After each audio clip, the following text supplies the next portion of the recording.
up, guys? This is Carter, and today I want to talk about the 5 lessons that I learned in 2016 that had the biggest impact on my life and my business.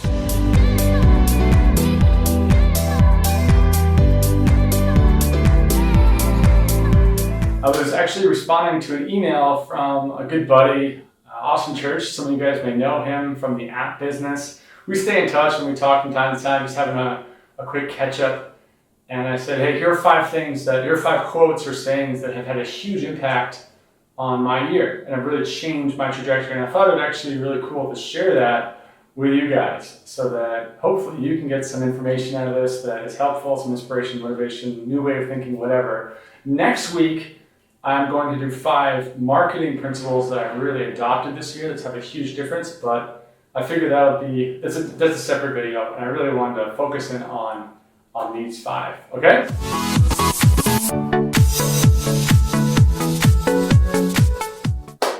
Now the first one is almost a question where I ask myself, what is the fewest number of steps that I could do this in?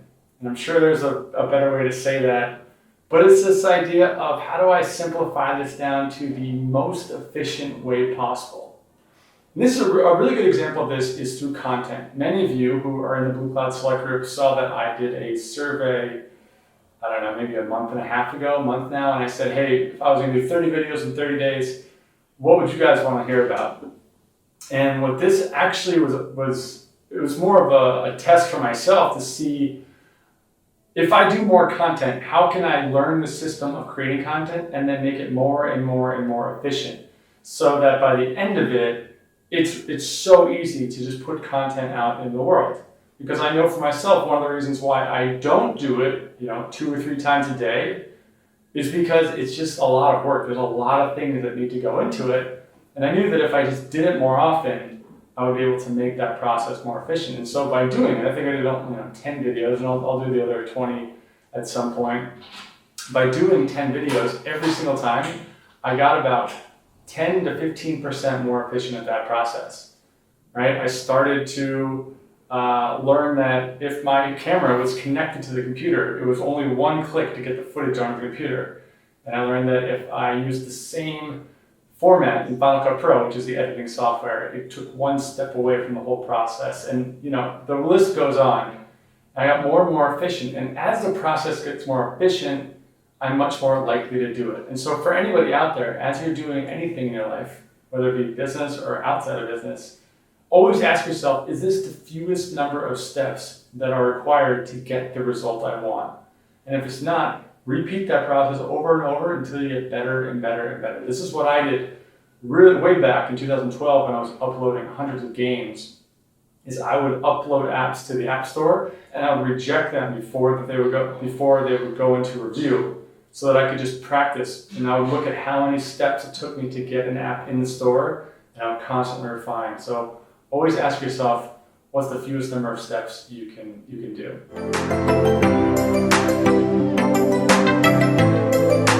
All right, so the second question is inspired by Tim Ferriss and by a podcast he did and related to his new book, Tools of Titans. And it is, if I could only work 2 hours a week, what would I do? And I think that there's a lot that's baked into that question, which is why it's a great question. For me, I've realized that I would spend 2 hours hiring people and building systems, because that is going to give me, in my business, where I currently am, the biggest leverage. And for other people, it might be different, right? For somebody else, it might be, they're going to do an amazing podcast for 2 hours, or they are going to design the sickest screenshots for their app, or they are going to do Facebook ads for 2 hours, because that is the biggest delta for their company. Right? That makes the biggest difference. I know for myself, it's all about the systems and getting people to manage those systems. And I think that that's probably the most applicable piece. But I think for anybody out there, if you're wondering, well, what would I do? The key is always to think about leverage. How can you use 2 hours to leverage it into something that is bigger than 2 hours that will last for the rest of the week? Right? It could be a system. It could be sending out an email that can get an influencer, that can get a partnership, whatever it may be, but that 2 hours has to be as high leverage as you possibly can get it.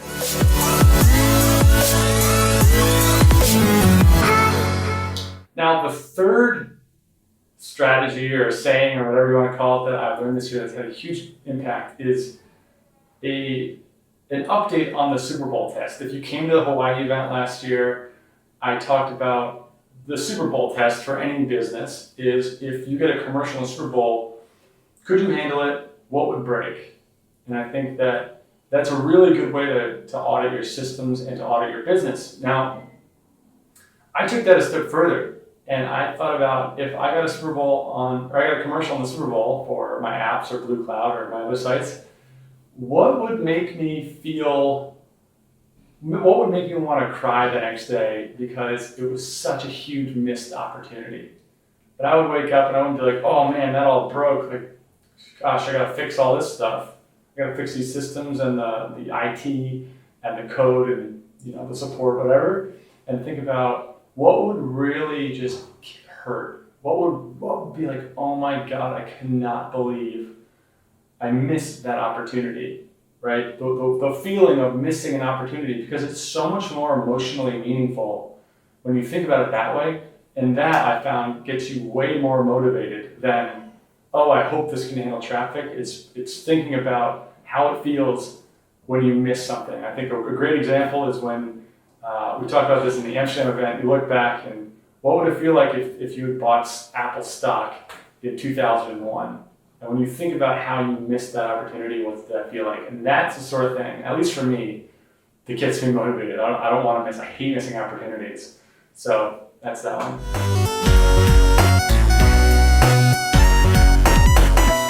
The fourth one, this is really interesting, and I call this disproportionate incentives. And I learned this both at Bluecloud, on some of my other sites, and a little bit in the app world as well. But it really, it backs into the App Business Strength program, this idea of going after niche markets that have really specific diehard users. And disproportionate incentives means that certain people are more motivated by certain things than they would be motivated by on an open market. Right? Here's an example of this. On one of my sites, I can go and get a writing company. I do get a writing company, and they produce 10,000 words of copy for $425. So that's $42 per 1,000 word article. And it's good. It's written well, it's researched, it's got links, it's optimized for search engines, it's everything else. I send that to my editor, they go to town on it. So it's $425 for 10,000 words of that copy, just all day. But what I found is that those people are writers, and writers are on the Upwork marketplace. They are on the pro blogger job board. They are in writing places where they can say, this is my price, take it or leave it, because there's all these other writers around. But if I go outside of that world and I go to people that are in the niche that we're in, I'd say it's golden retrievers for everybody who saw the presentation in San Francisco. If I go to a golden retriever lover and I say, hey, look, I will buy your dog the ultimate golden retriever gift basket for the holiday season. It's got dog collars, dog treats, dog toys, everything they want. And they would be like, oh my God, this is amazing. What do I have to do? And I say, all you gotta do is make 10 videos and write 8,000 words of, 8 1,000 word articles about your dog. Maybe give me a few Facebook posts and we'll call it even.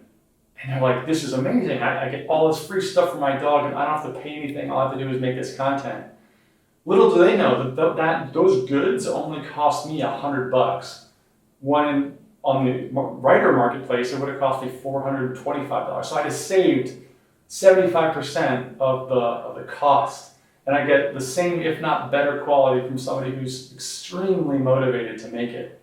And so for you guys in the app business or any business you're in, you can start to think about, how do I evangelize people that are in the community that I am building this app for? If you're building a fitness app, how do you make an app or how do you go find your power users, people that are fitness experts, that are bodybuilders, that are really excited about the fitness world? How do you go to them and empower them to create content or to be your marketers or to do your support or whatever, and see if you can get a much lower cost because they are so much more incentivized for that one particular thing.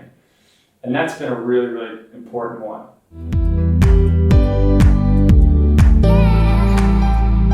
Now the fifth one, this is a little bit bigger, but it has been a big part of my year, and I thought it's important to share that. I want to make sure that I give you guys all the information I can. It's this great quote I read on Quora once, and I'm sure many of you have heard this, where I was having coffee with a guy in San Francisco who's very successful. He's an amazing person to talk to, really inspirational. He's taught me a lot this year, and we were talking about apps and marketing and online marketing and what I'm doing with my companies. And he said, you know, Carter, if you want to make money, get into the money business. And that quote really it was a light bulb for me that if money is one of my goals, which it is for now, it's an important thing in my life, I need to be thinking about how to turn money into more money. I can't always be thinking about growing businesses to funnel it into money. I need to have both working for me at once. So they're both creating the wealth that I'm looking for at this phase in my life. And so because of that one quote, I started reading hundreds of books. I shouldn't say hundreds, dozens of books, hundreds of articles probably, talking to dozens of people, having meetings, networking, hearing about investing strategies, paying attention to that. And through that process, the amount of money that I have, or the amount of wealth that I have, has substantially increased, just because I'm focusing on that new piece of my goals. And so if anyone is out there, and if one of your end goals is money, which it's totally okay, health, wealth, happiness, contribution, those are the four things. It's okay to make money as long, if you're proud of what you do and plan for what to do with it. It's okay to do that, but you gotta know how to use money, how to take money to make more money. You can't just assume it's just going to work itself out. Like, you have to have a plan, you have to know what you're doing, because there's a big world when it comes to investing and financial planning and tax strategy and all that good stuff. So those five things that I've learned this year, I've really adopted, have made a huge difference on my life. I've seen massive results from them, and I hope that this helps some of you out there. If you're watching this on YouTube, make sure you hit the thumbs up or comment on the video. Let me know what you think of this. If you're watching on Facebook, please like this or share this. If you're listening on the podcast, please leave a review or send this to somebody that you think might like it. This makes a huge difference if we get some back and forth, both for me and for the algorithm, so I would highly appreciate it. In the meantime, I hope you guys have a terrific week, and I will see you next week with the 5 marketing lessons I learned in 2016. See you guys.